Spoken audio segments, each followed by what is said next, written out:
We're going to cover one of my favorite topics. Put that knife down. I see you. I see you. Like, that's right. Leave it right there. Right there. Oh, yeah. See that? True Kenpo, man. Environment. Look at you trying to shoot already. Realistically speaking, you don't know if the guy has a knife or not, so keep that in mind when you do any of this crap, you know? Keep in mind the guy's offhand. You never know what that offhand might pull out. Gun, knife, whatever. Been there, done that. Don't want to do it again. We're going to cover ram techniques, and YouTube has a 10-minute and 59-second limit, which sucks. So chances are this clip might be broken down depending on how long we go into different pieces. Some guys out there in MMA land, you know, are saying that the ram techniques don't work, you can't use them, and therefore you need a good sprawl and this other stuff. And sprawl is great to have, it does work, it's excellent. I highly recommend that everyone train their sprawl. However, the ram techniques do work. You know what the attack is for, you know how to work it. We're going to start with charging ram. Charging ram is simple. This guy's trying to sit here and shoot in on you, waist level, and take you down. The problem is, you got a guy with his arms straight out when he shoots in. He's not coming in wide with his head and chest forward first and arms behind him. He's shooting his arms in first. So when he shoots his arms in first, you go, okay, and you clear that arm to the outside. Once this arm is to the outside, there is no more tackle from here unless he angles off. And you should have hit him by now. So this guy comes in with this tackle, you go, oh, keep that arm to yourself. And then you drop your chop in there. So you just move out of the way, boom, and lay the guy down. That's the technique right here. All this other stuff, it's nice filler. I got news for you. Guys trying to tackle me, I'm not picking my feet up off the ground. First of all, I'm not saying that kicks don't work. Oh, that, please, sorry. So I know it's heresy for me to say I wouldn't do the rest of the technique, but anyway, moving right along past the book. Guy comes in with the tackle, get that arm out of the way, nail him. In the event that I feel like I need to pick my feet up from here, something has gone horribly wrong because my hands are in position to do a lot more work here than my feet will ever be in position to do. Oh man, it's that arm again. Man, I should have checked his leg. He might have kicked me in the face. Yeah, I think I'd take that to break his arm. A lot of guys want to check things and check so many things that when you really get down to it, you're going to get hit somewhere. So check the things that are majors. Don't check everything to the point where you kill an entire move in the process of trying to check that magic pebble that he might throw in your face. You know exactly what I'm talking about. So that's charging ram. Just some ideas on how to stay on your feet. Now we got broken ram.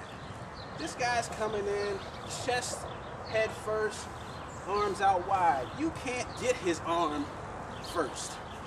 So he comes in, you put his head on the side you want his head to be on. You cock that other weapon and you go, hey, I'm gonna try and do charging ram, but there's this damn arm out there. So you come in, and there's charging ram. Now I see everybody launch into this forward bow and they go like they're trying to run the home plate, and they do this here and do the arm break and they think they're doing something. Get the hell out of here. Come to my class. We'll fix that. This guy comes in, you coming? You want to go down with that. You want to make his other hand hit the ground. Now somebody said, well, what about that buckle and that scoop and all that other stuff? That was just in case you didn't drop this guy's face on the ground.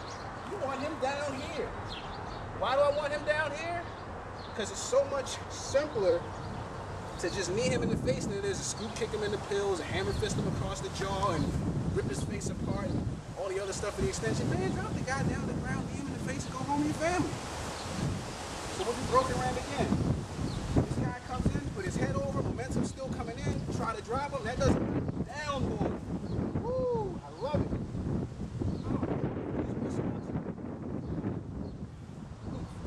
Sleeper extension. Lovely place for it. Now we've got intercepting the ram.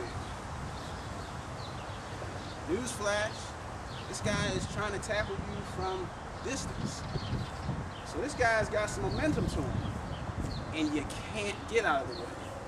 That's what I stress about this. You can't get out of it. Just assume that you can't get out of the way. If you can get out of the way, there's far better options than going and trying to meet this guy head on. It works, but you gotta have expert timing for it. I mean, you gotta know that he's coming in, be ready for it, see it coming, he's gotta telegraph it, he's gotta screw up, then you hit him with the knee. That's a lot of stuff that's gotta go right. But for training purposes, this guy's coming in, we come in to meet him. His momentum's still moving, drop down. You wanna drop down. Once you get to drop him down, let's spin around for a minute. Once you get to this point here, where you're trying to level this guy down, you'll see that my center's a little exposed right now. I want that hand busy. So I'm coming down to make him catch his own face from hitting the ground. From here, I'm gonna start playing with his face. I want him to get my fingers out of his face. That's what I want him to be worried about. Oh, he's not worried about my groin? Thank you. That's the meat and potatoes of the technique. This guy's coming in. You try to step into him and shock him, give him something to think about. Nail him down. Grab his face here and torque it down. I like to keep close to the guy. I like to keep my hands on him. I like to stay close and have lots of manipulation options as well as hitting him. For those of you that aren't paying attention to any of these clips, you'll know that I'm keeping his arm by my side. I want this arm. I want to sit there and have the option to snap it. Look familiar? It's like the technique we just did. Now, that's just the ram techniques. We also have these bear hug techniques that people think have nothing to do with trying to stay on your feet. Right. Doing broken ram and you screw up. So you come to here, do this, and you screw up. Now this guy's got you in a front bear hug and he's coming around to complete it. Look at this.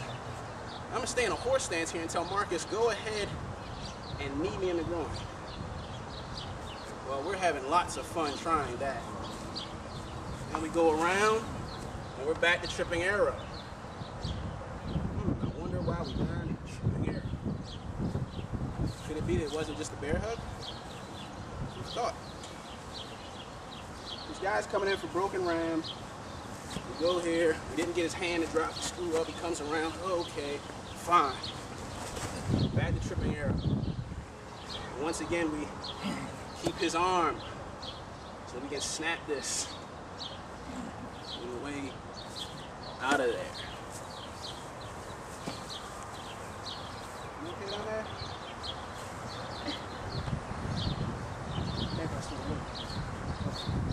I know you gotta check the shoe to make sure it's still in there and all that, but go ahead and check the shoe. All right. So now you get an idea of using these techniques for staying on your feet. It's not just a tackle. You know, tackle technique screws up. Now you're in a bear hug. Okay, now we're in a bear hug technique. We've got other options there as well. This is the simple stuff for staying on your feet. The simplest way to stay on your feet is to maintain proper distance. You know, this guy's coming in for a tackle. And you see this tackle coming, keep his head up. Keep his head out of the inside range. That's rule number one. You know, you're sitting in here and that head drops. Whoops, my bad, just a little oomph. That's not gonna knock him out, but it's just enough to pop his head up to sneak that underhook in there. Then you can sit here and angle off and do all kinds of stuff. If he's more balanced than that, he stays on his feet, we have other options. If not, oh, bonus. Just some general ideas on how to stay on your feet. And contrary to popular belief, ram techniques really do work.